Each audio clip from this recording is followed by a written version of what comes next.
بات کرنے کے لیے میرے ساتھ جو شریک گفتگو ہیں، آئیے میں آپ سے ان کا تعارف کرا دیتا ہوں. اسٹوڈیو میں موجود ہیں ان سب پر بات کرنے کے میرے ساتھ جناب مجاز الحق صاحب، جو فاؤنڈر اینڈ ڈائریکٹر روحانی مرکز سہارنپور سے. مجاز صاحب، آپ کا اسٹوڈیو میں بہت بہت خیر مقدم. السلام علیکم. وعلیکم السلام ورحمۃ اللہ وبرکاتہ. مجاز صاحب، میں یہ جاننا چاہ رہا ہوں کہ جنات کا نام سننے کے بعد جو ہے نا، ایک عالم کے علاوہ اکثر و بیشتر لوگوں کے دلوں میں ایک خوف پیدا سا ہو جاتا کہ یہ جن کیا چیز ہے، کہ یہاں اس گھر میں جن ہے، اور یہ تمام چیزیں ہم نے سنی ہیں. تو کیا جبکہ انسان کو اللہ تعالیٰ نے، جیسے میں نے کہا شروع میں، اشرف المخلوقات بنایا، انسان ان سے کس طرح سے فائدہ اٹھا سکتا ہے، ان سے کیسے رشتہ قائم رکھ سکتا ہے، ان تمام تر چیزوں کے بارے میں ذرا تھوڑا سا بیان کیجیے گا. الحمدللہ رب العالمین والصلاة والسلام علی رسول الکریم وعلی آلہ وصحبہ اجمعین، اما بعد. اعوذ باللہ من الشیطان الرجیم، بسم اللہ الرحمن الرحیم. رب اشرح لی صدری ویسر لی امری واحلل عقدۃ من لسانی یفقہوا قولی. سبحان ربک رب العزۃ عما یصفون وسلام علی المرسلین والحمدللہ رب العالمین. جن کہتے ہیں پوشیدہ چیز کو، نظر نہ آنے والی چھپی ہوئی چیز کو. جی. جن و انس کا آپ نے ذکر قرآن میں بھی سنا، اور انس کہتے ہیں ہر وہ چیز جو سانس لینے والی ہو. جی. جن چھپی ہوئی چیز، قرآن میں اللہ رب العزت نے سورہ ہجر ہے اس کی 26 اور 27 نمبر آیت میں بات کہی ہے کہ ہم نے انسان کو کھنکھناتی ہوئی کالی سڑی ہوئی مٹی سے پیدا کیا. اس سے پہلے ہم نے جنات کو آگ کی لو سے پیدا کیا. جی. تو جنات کو اللہ رب العزت نے آگ سے پیدا کیا. جی. اور یہ بھی فرمایا سورہ انعام کی 112 نمبر آیت میں کہ ہر نبی کے دشمن شیطان پیدا کیے، جی. جو آدمی اور جن دونوں میں سے ہیں. جی. آزمائش کے لیے بھیجا گیا. جی. تو نبیوں کے ساتھ دشمنیاں کی ہیں جنہوں نے بھی اور انسانوں نے بھی. جی. اب جو تابعدار ہیں نبیوں کے، جیسے آپ نے دیکھا ہو سلیمان علیہ السلام کا واقعہ، تو ان کے جو تابعدار تھے جن، وہ سارے کے سارے ان کے پیروکار ان کے حکم پہ کام کرتے تھے. یہاں تک کہ جب ان کی ڈیتھ ہوئی تب بھی ان کا جو جنات تھے وہ کام کر رہے تھے، اور انہیں پتہ بھی نہیں لگا کہ ان کی ڈیتھ ہو چکی. جی. جی. واسطے پہ ان کی ڈیڈ باڈی رکھی رہی کئی دن. جی. تو جنات کا جو معاملہ ہے، قرآن میں اللہ رب العزت نے سورہ زاریات میں 56 نمبر آیت میں بات کی ہے کہ میں نے جن اور انسانوں کو اپنی عبادت کے لیے پیدا کیا. تو ہمارا سب سے بڑا رشتہ جنات سے تو یہ ہے کہ اللہ نے انہیں ہمارے ساتھ جوڑ کے قرآن میں بیان کیا، اور ان کا بھی وہی کام ہے جو ہمارا کام اللہ نے، یعنی کہ عبادت، اپنی بندگی. جنوں کو بھی اللہ نے اپنی بندگی کے لیے پیدا کیا. جس طرح سے انسانوں میں اچھے اور برے ہیں، اسی طرح جنات میں بھی اچھے اور برے. لیکن انسان ان سے اشرف المخلوقات، ان سے زیادہ طاقتور کیسے ہے؟ علم کی بنیاد پہ. اصل میں آپ یہ دیکھو، جو میں ابھی واقعہ آپ کو بتا رہا کہ سلیمان علیہ السلام جو ہے وہ لاٹھی پہ بیٹھے تھے ٹیک لگائے ہوئے. دیمک نے لاٹھی جب کھا لی ساری، جی. جی. اور وہ لاٹھی ٹوٹ کے گری، اس کے بعد ان کی ڈیڈ باڈی نیچے گری. وہ کام کرتے رہے، وہ یہ سمجھ رہے تھے کہ یہ زندہ ہے. اگر انہیں علم اور عقل ہوتی ان جنوں کو، تو یہ بہت دن پہلے سمجھ لیتے کہ ان کی ڈیتھ ہو چکی ہے، اور یہ اس کام سے اس لیے مجھے ایک واقعہ یاد آیا ملکہ بلقیس کا. جب حضرت صلی اللہ علیہ وسلم نے کہا کہ اس کا تخت کون لے کے آئے گا سب سے پہلے اٹھا کر، جنات نے کہا کہ میں لے کے آؤں گا. لیکن لے کر کون آیا تھا؟ وہ انسان تھا. وہ انسان تھا، اور جن سے پہلے لے کر گیا. ہاں، وہ اللہ کے حکم سے. جو یہ بھی دیکھیے آپ کہ فوقیت کی بات، تو سب سے بڑی چیز جو ہے وہ علم ہے. اس کے پاس کوئی غیبی علم ہی تو تھا جو اللہ رب العزت نے اسے دیا تھا، جو وہاں اس ٹائم موجود تھا ان کے دربار میں. جی. اس نے برقہ بن عاصم نام ہے ان کا، جی، مطلب جو حدیثوں میں نام آتا ہے، جی، لے کے آئے تھے. جی. تو وہ لے کے آئے تھے. تو وہاں بھی فوقیت اللہ رب العزت نے انسان کو دلائی. دوسری بات یہ ہے کہ یہ پوری کی پوری کائنات بنائی اللہ رب العزت نے انسانوں کے لیے ہے. جنات کو تو اس سے پہلے بھیج کے دیکھا تھا، انہوں نے خوریزی بچائی. جبھی تو وہ فرشتے جو ہیں سورہ بقرہ میں یہ کہتے ہیں کہ اللہ تو ایسی مخلوق پیدا کرنا چاہتا ہے کہ جو یہاں خوریزی بچائی، کیونکہ انہیں بھی علم نہیں تھا اس بات کا. لیکن میں اچھے لوگ جو ہیں ایک دفعہ کی دعوت دی آپ صلی اللہ علیہ وسلم نے، ہاں، اور ایمان داخل ہو گئے. معراج سے واپسی پہ اللہ کے رسول نے فجر کی نماز پڑھائی ہے، تو جنات کی ایک ٹولی گزر رہی تھی. انہوں نے وہ تلاوت سنی، اور اس کے بعد وہ اپنی بستی میں جا کے دعوت دینے لگے. ایمان تو لے آئے، جبھی تو دعوت دی. ایک دفعہ کی دعوت پر ایمان لے آئے اور پھر دائی بن گئے وہ جنات. بے شک بے شک. تو یہ جو اچھے اور برے دونوں ہیں ان میں، من الجنتی والناس، دشمن بھی اور دوست بھی، حساب بھی دونوں سے ہوگا۔ ہاں تو نبی اکرم صلی اللہ علیہ وسلم بھی تمام جہان کے لیے، دیکھیں اللہ رب العزت نے اپنے لیے کہا میں رب العالمین ہوں، اور نبی کو کہا رحمت للعالمین ہے۔ تو جہاں جہاں اللہ کے رسول صلی اللہ علیہ وسلم رحمت ہیں، چاہے وہ جنات ہو یا کوئی اور مخلوق ہو جو انسین مخلوق ہے، ابھی تو یہی نہیں پتہ، کیونکہ ابھی تو ہمیں ایک زمین کا پتہ ہے۔ ایسی 7 زمینوں کا ذکر قرآن کرتا ہے کہ 7 آسمان ہیں، ان کی مثل 7 زمینیں ہیں، وہاں کیسی زندگی ہے، کیسے حکم اتر رہے ہیں، یہ بھی کہا قرآن نے کہ وہاں اللہ کے حکم اترتے ہیں جی، وہاں کس طرح کی مخلوق بچ رہی، ان سب مخلوق کے لیے جہاں جہاں اللہ رب ہے وہاں اللہ کے رسول صلی اللہ علیہ وسلم رحمت للعالمین۔ تو نبی اکرم صلی اللہ علیہ وسلم جو ہیں وہ تمام جنوں کے لیے بھی نبی ہیں۔ تو جنات سے ہمارا رشتہ یہ بھی ہے کہ ان کا نبی ہے، ان کا خالق ہے، اور ان دو ہی مخلوق سے حساب ہونا، فَبِأَيِّ آلَاءِ رَبِّكُمَا تُكَذِّبَانِ، تمام انسان اور جن کا سورہ رحمان میں بار بار جو ذکر ہے دونوں کو تاکید کر کے، ہاں بالکل دونوں سے پوچھا جائے گا اس بات کا۔ تو اس لیے ہمارا سب سے بڑا رشتہ تو یہ ہے کہ وہ بھی اکاؤنٹیبل ہیں اسی طرح سے جس طرح سے ہمیں، باقی تمام مخلوق کو ختم کر دیا جائے گا، ان کا کوئی حساب کتاب نہیں ہے اس طرح کا۔ یہ دونوں جو ہیں یہ اکاؤنٹیبل ہیں اللہ کے آگے، جنت اور دوزخ میں داخل ہوں گی دونوں، بالکل ان کے لیے بھی جنتیں ہیں، وہ ہلکی جنت ہیں، انسان کے لیے بہتر۔ 2 جنتوں کا ذکر کرتا ہے اللہ قرآن میں سورہ رحمان میں، تو وہ جنتیں بھی یہی ہیں کہ اچھی ہے اور ہلکی، 2 جنتیں ہیں، وہ انسانوں کے لیے لگیں، جنوں کے لیے لگیں۔ لیکن اس زندگی میں جو آپ کا سوال تھا نا کہ یہ سنتے ہیں اور ڈر جاتے ہیں لوگ جنوں کا نام سن کے، ہمارا ان سے کیا تعلق ہے؟ ہمارا ان سے کوئی تعلق نہیں ہے، ان کی دنیا الگ، ہماری دنیا الگ، ان سے ہمارا نہ رشتہ تو ہے، یہ رشتہ ہے جو میں آپ کو بتا رہا ہوں۔ لیکن انسان میں اور جنوں میں کیونکہ برے بھی ہیں، اس لیے یہ حاوی ہو جاتے ہیں کئی بار ان گناہ گاروں پہ جو اللہ کی نہیں مانتے بات، یہ ان لوگوں پر حاوی ہو جاتے ہیں جو اللہ تعالیٰ کی بات نہیں مانتے، اللہ کے احکامات کو توڑتے ہیں، یہ لوگ ان پر ہاں۔ اور کچھ لوگ ان سے فائدہ اٹھاتے ہیں، جو عامل حضرات ہوتے ہیں، وہ جو آپ نے سنا ہوتا ہے موکل لوگوں نے، وہ یہ جنات ہی ہیں، جبکہ اللہ رب العزت نے اشرف المخلوقات بنایا۔ میں نے کہیں سنا ہے یا پڑھا، مجھے اثر سے یاد نہیں آ رہا، کہ ہر لفظ کے ساتھ ایک موکل ہے، جیسے الف لام میم بھی ہے تو اس کے ساتھ بھی 3 موکل۔ لیکن ہمارا کوئی نہ تو نبی اکرم صلی اللہ علیہ وسلم نے ان سے کبھی فائدہ اٹھایا نہیں، نہ ہمیں حکم دیا، تو ہم تو خود یہ تو ہم سے فائدہ اٹھائیں گے، ہم ان سے کیوں فائدہ اٹھائیں گے؟ اب میرے پاس ایک خلقت آتی ہے الحمدللہ روز، اور وہ کہتے ہیں کہ ہمارے پر جن ہیں، ہمارے پر یہ ہیں، کچھ نہیں ہوتا ان باتوں سے۔ مجاز صاحب جیسا بھی میں نے ذکر کیا کہ اکثر و بیشتر جیسا آپ نے بھی ذکر کیا، لوگ ہمارے پاس آتے ہیں کچھ نہیں ہوتا، یہ چیز کیا، اور کچھ نہ کچھ تو حقیقت بھی ہے؟ نہیں، حقیقت تو ہے، جن کسی کے اندر داخل نہیں ہو سکتا، یہ اللہ کی طرف سے اسے کئی بار ہم نے دیکھا مجاز صاحب کہ اس کی آوازیں چینج ہو گئی، کچھ وہ کہہ رہا ہے، پوری بات وہ کھانا بھی کھا رہا تو بہت کھاتا چلا بتا رہا ہوں، پوری بات بتا رہا ہوں، جن کسی کے اندر داخل نہیں ہو سکتا اسے ایجاد نہیں ہے، بلکہ دماغ پہ سوچوں پہ غلبہ پا لیتا ہے۔ اچھا، جن پریشان تو کر سکتا ہے وسوسوں کے ذریعے، نبی نے فرمایا یہ بات کہ شیطان جو ہے تمہارے دل پہ تھوتھڑی جما کے وسوسے ڈالتا ہے، تو آپ کی سوچ پہ، آپ کے دماغ پہ غلبہ، آپ کو بیمار کر سکتا ہے ذہنی طور پہ، لیکن آپ کا جو معاملہ ہے وہ آپ کے اندر نہیں داخل ہو سکتا ہو۔ دیکھیں، اگر نبی اکرم صلی اللہ علیہ وسلم پہ جادو ہوا اور اس کا توڑ بھی بتا دیا نبی اکرم صلی اللہ علیہ وسلم نے، اسے جلایا نہیں بلکہ دبایا، کیونکہ جلانے سے پلٹ کے بھی دوسرے پہ ہوتا ہے، اور نبی نے بدلہ بھی نہیں لیا اس جادو کا۔ تو جادو یا جن جو ہیں وہ اللہ کی مرضی کے بنا نہیں ہوتے، لیکن قرآن میں اللہ رب العزت نے سورہ بقرہ میں جو ہے وہ ہاروت اور ماروت کا قصہ بیان کیا ہے، 2 فرشتے 102 نمبر آیت میں، کہ وہ جادو سکھانے آئے تھے، اس ٹائم یہودیوں کا زمانہ تھا، وہ ایک آزمائش تھی اللہ کی طرف سے، انہوں نے بتایا آگے، اللہ یہ دیکھنا چاہتا تھا کہ یہ کہنا مانتے ہیں نہیں مانتے ہیں۔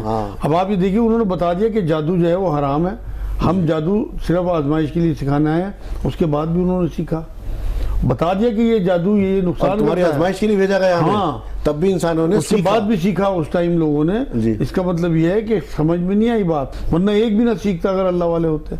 جادو کے بارے میں حدیث پاک یہ ہے کہ نبی نے فرمایا جادو کرنے والی گردن قلم کر دو، مطلب اگر اسلامی مملکت ہو تو اس کی سزا یہ ہے۔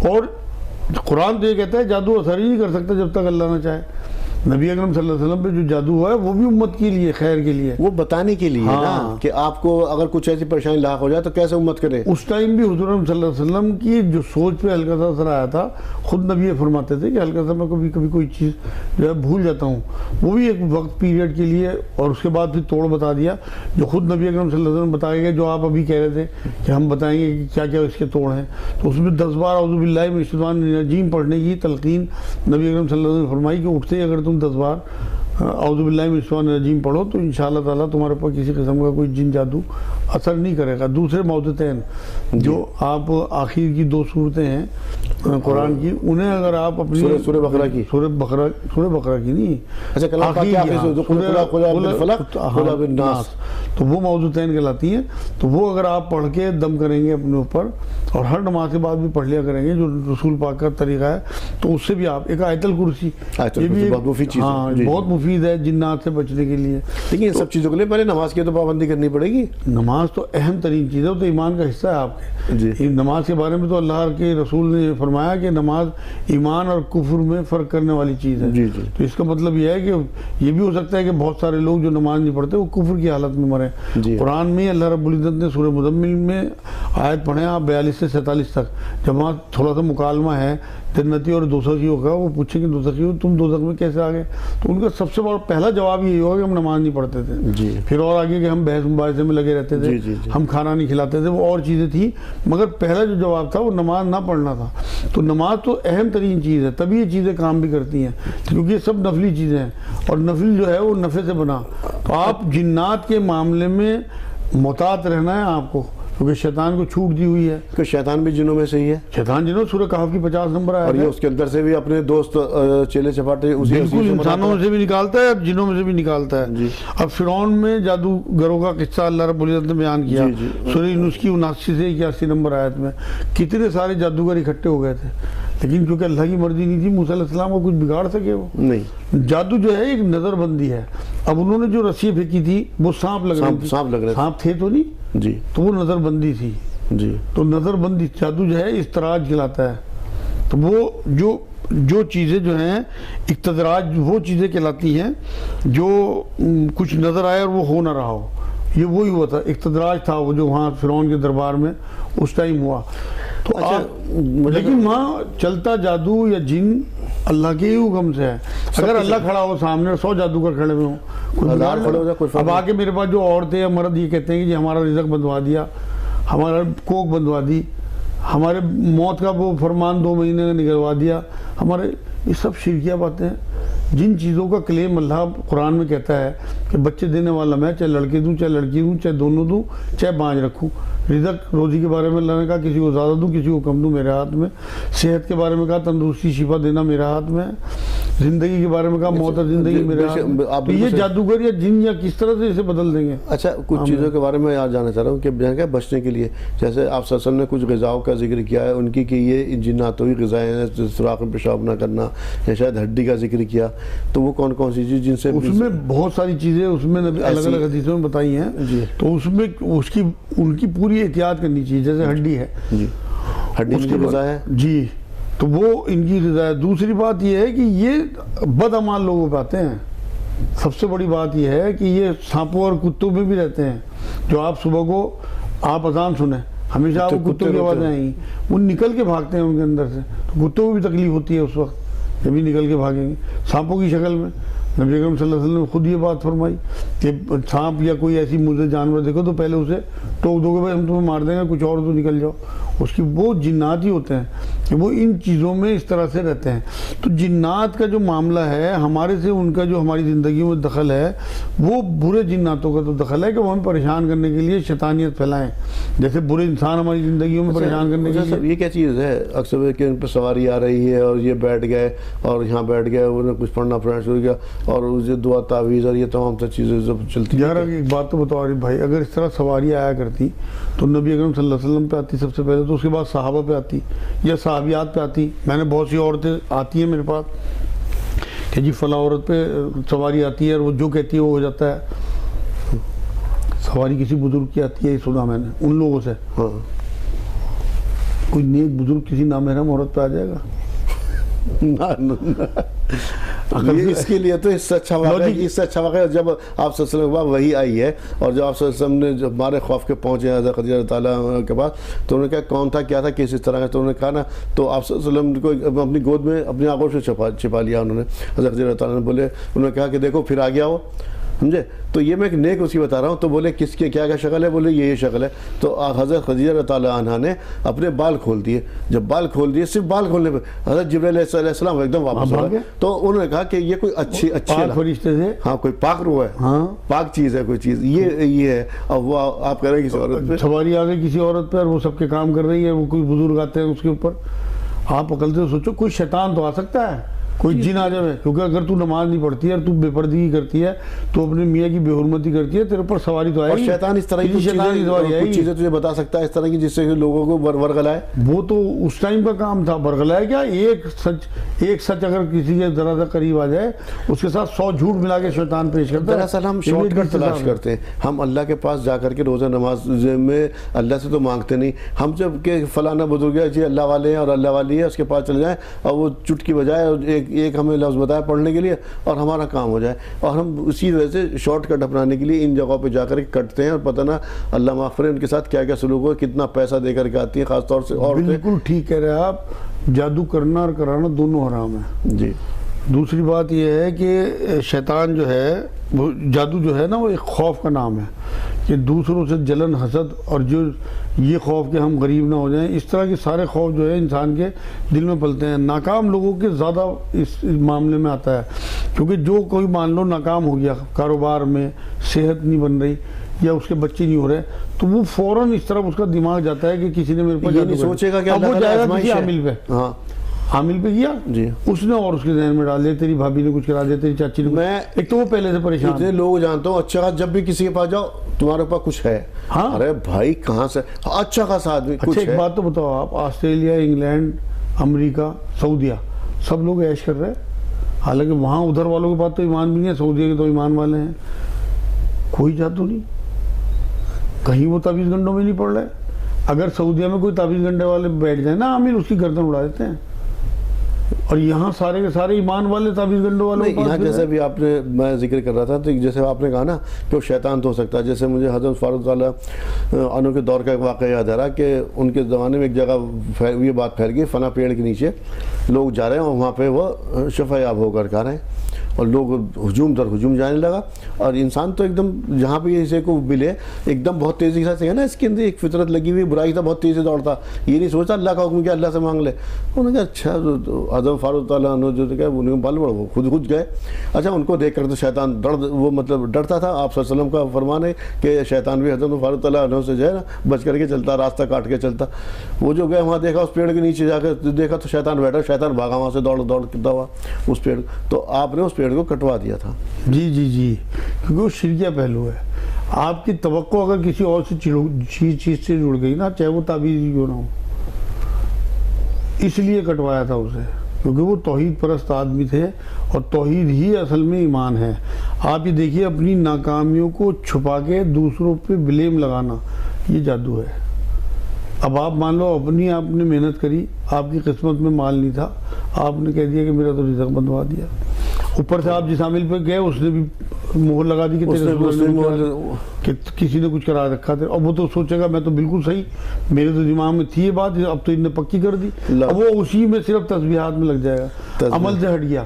قرآن یہ کہتا ہے چڑیوں کو کہ یہ گھونسلوں سے نکلتی ہیں خالی پیٹ اور رات کو بھرے پیٹ آتی ہیں. نکلنا تو ضروری ہے. اس نے محنت ہی چھوڑ دی، وہ تصویر لے کے بیٹھ گیا. ایک تو پہلے سے پریشان، اسباب کا اختیار کرنا بہت ضروری ہے. ہاں آخر میں کیا ہوگا، اس کا اللہ کی رحمت سے بھی مایوسی آ جائے گی. ہاں کہ کچھ ہو ہی نہیں رہا، میں تو تصویر پڑھ جا رہا ہوں، کچھ ہو ہی نہیں رہا. قرآن نے یہ بات کہی کہ جو اللہ کی رحمت سے مایوس ہو گیا وہ کافر ہے. ہاں وہی تو میں کہہ رہا ہوں کہ اگر کسی انسان نے سب کچھ پڑھ کے اور اس کی مایوسی اس کے دل میں آ گئی، اللہ تعالیٰ تو کچھ کر ہی نہ، وہ پڑھتا اس یقین کے ساتھ کہ میں نے پڑھا اور اگلے دن میرا کام ہو گیا. ہو نہیں سکتا. اللہ کو مجبور تھوڑی تو نہیں کر سکتے. اللہ نے ہمیں جو چیزیں اپنے نبی کے ذریعے دی ہیں ہمیں انہیں کرنے کا حکم ہے. اور نمازیں یا تسبیحات یا ذکر یہ ہمیں اللہ کی خوشنودی حاصل کرنے کے لیے، کوئی بزنس تھوڑی کرنا اللہ سے کہ ہم تجھے 1000 بار درود پڑھ لے تیرے نام کا اور تو ہمارا یہ کام کر دے. نہیں کرتا، اس کی اپنی اپنی مرضی، تمہاری قسمت میں ہے ہی نہیں، اس نے تمہاری آزمائش کس طرح یہ سب آزمائش کا حصہ ہے۔ اب وہ جو جادو سکھانے کے لیے آئے تھے 2 فرشتے، وہ بھی ایک آزمائش کا حصہ تھا اس ٹائم کے لوگوں کی، تو کہاں تھا؟ اب یہ دیکھیں کہ جادو کرنا کرانا دونوں حرام بتا گئے نبی اکرم صلی اللہ علیہ وسلم۔ میرے پاس آنے والوں میں آپ یقین کریں سگے بھائی آتے ہیں کہ میرے بھائی نے میرے ہاں تعویذ کرا دیا، میرے بھائی نے میرے ہاں جادو کرا دیا۔ رحمی رشتوں پہ تم الزامات لگا رہے، جبکہ جادو اللہ کی مرضی کے بنا نہیں ہوتا۔ میرے بہن بھائیوں، اب بھی ٹائم ہے، اللہ سے توبہ کریں۔ جادو، جنات یا کروڑوں میرے پاس آنے والوں میں اب تک مجھے 22 سال ہو گئے بیٹھتے ہوئے، شاید 1 2 3 4 5 کیس اوریجنل آئے ہوں جادو اور جنوں کے، ورنہ لاکھوں لوگوں کے آنے والوں میں سب کا کہنا زیادہ تر کا، چاہے وہ ہندو ہوں یا مسلمان، 90% لوگوں کا کہنا یہ ہوتا ہے کہ ہمارے اوپر جادو تو نہیں کرا دیا، ہمارے اوپر جن تو نہیں ہے اس لیے آپ اللہ کی پناہ مانگیں۔ جو چیزیں نبی اکرم صلی اللہ علیہ وسلم نے بتائی ہیں ان کا حفظ رکھیں، اپنے آپ کو پاک رکھیں، نمازیں اپنی درست رکھیں، رات کو معوذتین اور 3 قل یا آیت الکرسی، الحمد شریف یہ وغیرہ پڑھ کے سویا کریں، تو انشاءاللہ تعالیٰ آپ کو کسی قسم کی بھی کوئی چیز جو ہے وہ پریشان نہیں کر سکتی۔ ایک دعا نبی اکرم صلی اللہ علیہ وسلم نے بتائی ہے، وہ 3 بار صبح شام پڑھ کے اور اپنے ہاتھوں پہ پھونک ماریں گے اگر آپ، اور جسم پہ پھیر لیں گے، تو آپ اگر صبح کو پڑھ کے ماریں گے تو شام تک محفوظ ہو جائیں گے، اور شام کو پڑھیں گے تو صبح تک محفوظ ہو جائیں گے۔ تو وہ آخر میں انشاءاللہ بتاؤں گا دعا، تو جس سے کہ حفاظت مطلب اس وجہ سے تمام تر چیزوں سے ان کی حفاظت ہو جائے۔ اچھا، آپ صبح بھی پڑھیں اور شام کو بھی پڑھیں دعا، بتا دیجیے کہ وہ وقت بس ہمارا۔ اللہم انی اسألک العفو والعافیہ، ایک تو یہ دعا ہے، اس کے ساتھ جوڑ لیں فی الدنیا والآخرہ، اعوذ بعزت اللہ و قدرتہ من شر ما اجد و حاضر، ایک یہ دعا ہے۔ دوسرے بسم اللہ الذی لا یضر مع اسمہ شیء فی الارض ولا فی السماء وہو السمیع العلیم، یہ دعا اگر آپ 3 بار صبح پڑھ کے ہاتھوں پہ پھونک مار کے اپنے جسم پہ، اپنے بچوں کے جسم پہ، اپنے گھر والوں کے جسم پہ پھیر دیں گے تو شام تک محفوظ ہو جائیں گے، اور شام کو پڑھ کے صبح پھونک مار دیں گے، جسم پہ ہاتھ پھیر لیں گے تو انشاءاللہ تعالیٰ صبح تک محفوظ ہو جائیں گے۔ اور باقی جو چیزیں جنات سے بچنے کی نبی اکرم صلی اللہ علیہ وسلم خود پڑھ کے سوتے تھے، اس میں سب سے پہلے جو ہے وہ آپ درود شریف پڑھیں، اس کے بعد 1 بار سورہ فاتحہ، 1 بار آیت الکرسی، پھر 3 بار 3 قل بعد والے بسم اللہ کے ساتھ، اور پھر آخر میں 1 بار درود شریف پڑھ کے اپنے ہاتھوں پہ پھونک ماریں، جسم پہ پھیر لیں، انشاءاللہ تعالیٰ آپ شیطان سے محفوظ رہیں گے۔ باقی جو میں نے شروع میں بتایا 10 بار اعوذ باللہ من الشیطان الرجیم پڑھیں، اور اعوذ بکلمات اللہ التامۃ من شر ما خلق، یہ بھی آپ دعا پڑھیں گے تو انشاءاللہ تعالیٰ آپ ہر قسم کی جنات سے، جادو سے محفوظ رہیں گے۔ نمازوں کی پابندی رکھیں، اپنی پاکی کا خیال رکھیں، لوگوں کا بھلا چاہیں، خیر خواہی چاہیں، ہر ایک کے ساتھ محبت کا برتاؤ، اخلاق اچھا، اور بسم اللہ کے ساتھ ہر کام شروع کیا کریں، انشاءاللہ تعالیٰ آپ دیکھیں گے کہ آپ اللہ کی حفاظت میں رہیں گے۔ ناظرین، مجاز صاحب نے دعا بتائی، بڑی جامع دعا ہے، اس کے بارے میں